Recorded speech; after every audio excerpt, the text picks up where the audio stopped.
C'est en principauté de Monaco que le cascadeur Pierre Rosso va tenter de battre son propre record du monde de saut à l'élastique au départ d'un hélicoptère. Une chute libre de plus de 800 mètres à 200 km/h, un pari fou pour le papy cascadeur. Je vais essayer de rebattre pour la 3e fois mon record mondial de saut à l'élastique à partir d'un hélicoptère et de dépasser les 800 mètres. C'est une promesse que j'avais faite au Prince Albert, de le réaliser à Monaco. Surtout cette année, c'est important pour moi parce que c'est l'année de mes 69 ans, au mois de septembre. Donc pour faire plaisir à ma famille, à mes amis, au Prince Albert et à moi-même, je me lance un nouveau défi et je suis, pour ainsi dire, sûr de le réussir. Voilà 15 ans que Pierre conçoit, écrit et réalise ses propres records mondiaux. Après 50 ans de carrière et plus de 200 films, cet habitué des plateaux de cinéma s'accorde enfin le premier rôle. Un régisseur de film cherchait un gars pour un plongeon de haut vol dans un film américain. Et de là, j'ai commencé dans le cinéma. Et j'ai connu Gilles Delamarre, qui était le #1 dans la cascade, qui m'a fait travailler avec lui. Et j'ai connu sur un film qui est devenu mon ami pendant 37 ans, Lino Ventura, qui tournait Classe Tourisque et qui à l'époque m'a présenté un jeune qui commençait dans le cinéma, il s'appelait Jean-Paul Belmondo. J'ai fait près de 200 films, j'ai tourné avec Lelouch, avec Govy, avec Lautner, avec Frank Heinemer, j'ai connu James Coburn, j'ai connu Charles Bronson et j'ai réussi même à m'infiltrer dans le cinéma américain. J'ai commencé à écrire des records mondiaux et j'ai mis 3 ans pour faire mon premier record mondial, donc qui était le saut à l'élastique d'hélicoptère. Pendant des années, on n'a pas cru en moi, on a dit que c'était un projet fou. Le jour où j'ai sauté à Villefranche, il y a eu 30 000 personnes. Donc si vous voulez, là j'ai été un peu la star de la journée, quoi. Et c'est vrai que ça fait du bien, ça fait chaud le cœur, ça change un petit peu des films.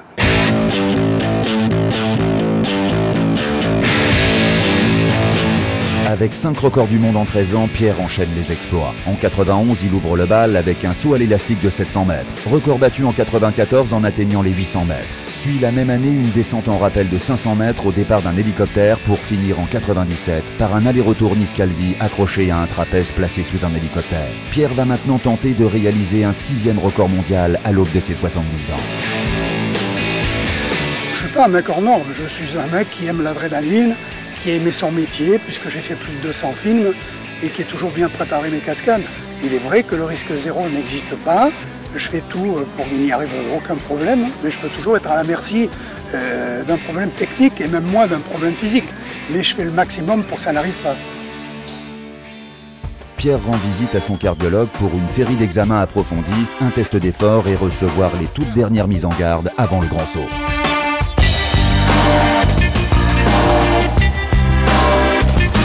Le rôle du cardiologue, c'est de s'assurer qu'il va prendre le moins de risques possible. Et plus on avance en âge, et plus le risque va augmenter. Il y a le risque lié à la décharge d'adrénaline avant le saut, avec tous les risques inhérents. On peut faire un infarctus, un trouble du rythme. Il y a une remontée avec 3G. Et là, vous avez tout le sang, entre guillemets, qui va monter à la tête, avec une hyperpression intracérébrale. Et on peut avoir tous les risques qu'on peut imaginer, au maximum la mort subite même. Hein. Le problème, c'est déjà exceptionnel à son âge de faire ça. Il est déjà hors norme.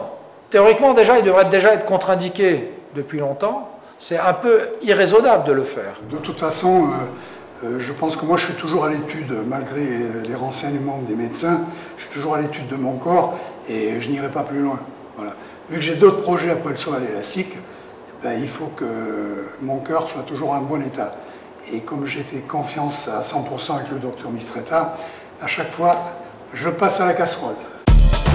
Sportif accompli et polyvalent, Pierre entretient régulièrement son corps et se donne ainsi toutes les chances de renouveler ses exploits le plus longtemps possible. Je sens que je peux encore le faire à mon âge parce que je me sens bien dans ma peau et que je me prépare à ce genre de choses, à ce genre d'épreuves. Je fais de la muscu, je fais du vélo, je nage beaucoup, je fais un peu de jogging, je fais de la montagne, des randonnées, des ferratas. Donc il est vrai qu'à mon âge, il faut s'entraîner physiquement. Hein. Là, il ne faut pas se rater, je veux dire, la moindre bêtise, bon, ben, c'est la catastrophe. Donc c'est pas ce que je recherche. Je cherche à réussir mes exploits, à avoir du succès et de faire plaisir aux gens qui ont peur avant et de leur prouver qu'à mon âge, je peux encore réussir des choses pareilles.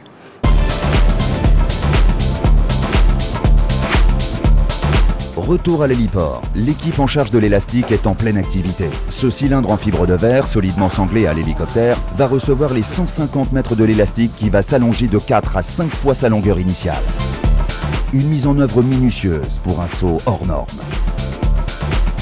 Le problème, il faut que ça se déroule bien comme il faut, quoi. C'est un élastique qui mesure plus de 100 mètres de long. Il faut un bon déroulement, quoi. C'est pas comme un saut d'un pont où on laisse prendre d'élastique ou d'une grue. C'est un saut d'hélicoptère. Il est enroulé dans un cylindre. Les derniers mètres sortent à 200 km/h, donc il faut que ça sorte nickel. Parce qu'à cette allure-là, ça brûle, le caoutchouc.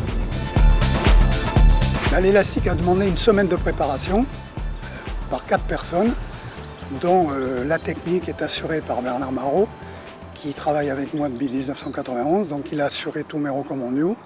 Il est fait en 4 morceaux. Ça n'a rien à voir avec les élastiques des ponts, hein. C'est spécialement conçu pour résister à la pression et à la descente à 200 à l'heure à partir d'un hélicoptère. C'est parti, mon kiki. Il faut que j'ai entièrement confiance à la préparation de l'élastique et ensuite au pilote. Bernard Marot, professionnel de l'élastique et fidèle collaborateur de Pierre depuis ses débuts, supervise le projet. J'ai déjà fait sauter Pierre à Villefranche il y a une dizaine d'années.